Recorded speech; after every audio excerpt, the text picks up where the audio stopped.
কেমন আছেন সবাই? আশা করি সকলে ভালো আছেন, সুস্থ আছেন। আমরাও সবাই ভালো আছি। আজ বুধবার আর এখন বাজে প্রায় 2টো।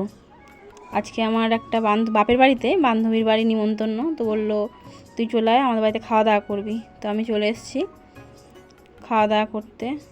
আরও আমাকে ভাত টাত বেড়ে দিচ্ছে, দুজনাই বকবক করছি, গল্প করছি। আর আমি খাওয়া দাওয়া করে নেবো, দিয়ে আবার বাড়ির দিকে যেতে হবে, কারণ বাড়িতে গিয়ে আবার একটু কাজ আছে। ওই যে ভাইয়ের পৈতে ছিল, সেই ভাই কালকে ঘর থেকে বেরোবে, তো গঙ্গা স্নান টান করানোর আছে।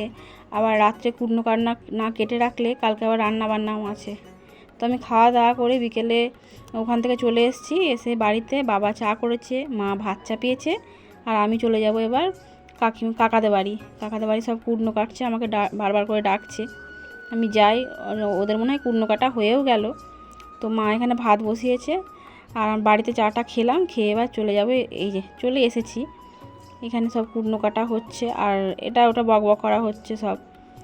তো আজকে আর কোনো ভিডিও আমার কাছে সেরভাবে নেই। আমরা এখন কুটনো কান্নাগুলো সব কেটে নিই। আর আপনারা সবাই ভালো থাকবেন, সুস্থ থাকবেন। কাল দেখা হবে নতুন একটি ব্লগে। আর আজকে সারাদিন আমি এত ব্যস্ত ছিলাম, সেইভাবে ভিডিও করতেও পারিনি। আসলে বাপের বাড়ি এসেছি, এ বাড়ি ও বাড়ি করতে করতেই সারাদিন আমার কেটে গেল। যাই হোক, সবাই ভালো থাকবে।